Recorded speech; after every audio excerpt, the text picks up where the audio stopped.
मुंबई में मीडिया से बातचीत के दौरान संजय राउत ने अपने स्वास्थ्य को लेकर जानकारी दी और कहा कि महानगर पालिका के चुनाव की घोषणा हो चुकी है, इसलिए तबीयत ठीक करनी पड़ेगी। आगे उन्होंने मुंबई में लगाए गए मुंबई बचाओ जैसे पोस्टर्स को लेकर प्रशासन को आड़े हाथे लेते हुए अपना स्पष्ट रुख रखा। आइए सुनते क्या कुछ कहना है संजय राउत का।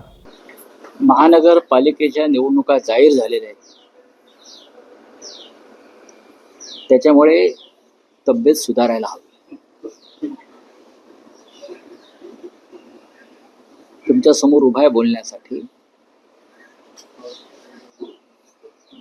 उद्योजकांची परवानगी आणि काल तारखा जाहीर झाल्या मुंबईसह 29 महानगरपालिकांच्या। त्यानंतर अंगामध्ये उत्साह संचारलेला आहे। औषधं वगैरे नंतर पाहू काय करायचं ते, किंवा ट्रीटमेंट चालूच राहील। पण ही लढाई मुंबईची मराठी माणसाची शेवटची अस्मितेची आणि अस्तित्वाची लढाई असं आपण म्हटल्यावर मराठी माणूस कोणत्याही पदावर असो, कोणत्याही परिस्थितीत असो, त्यानं या लढाईमध्ये मुंबई वाचवण्यासाठी उतरायला पाहिजे असं आमच्या सारख्यांचं म्हणणं आहे, ज्याने या मुंबईचे अनेक लढे पाहिले, लढले, संघर्ष केला।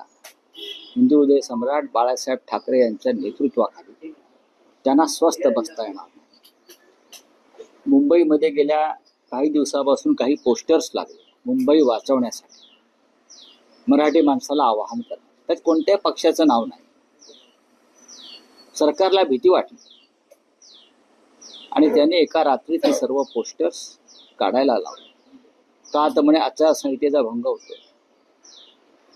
आचारसंहिता मराठी माणसाला, आचारसंहिता मराठी माणसाला, आचारसंहिता विरोधी पक्षाला।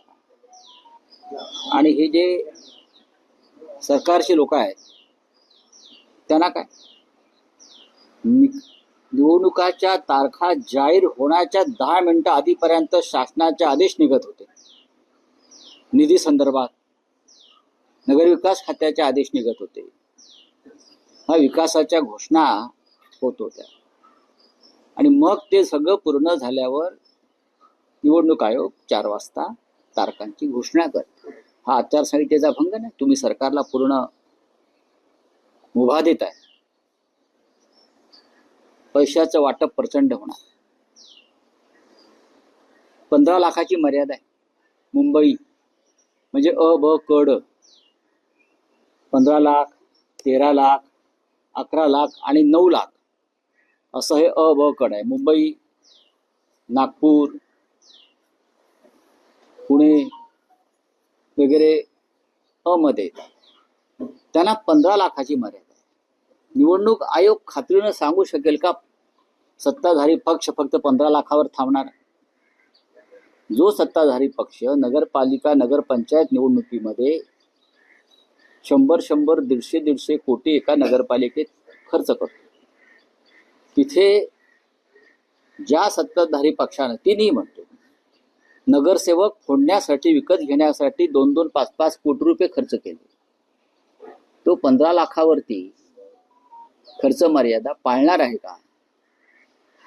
आणि निवडणूक आयोग त्यासाठी कोणती यंत्रणा राबवणार आहे की मुंबईमध्ये सुद्धा मुंबई मराठी माणसाच्या हातून हिसकावून घेण्यासाठी जो पैशाचा खेळ चालणार आहे तो निवडणूक आयोग उघड्या डोळ्यानं पाहणार आहे।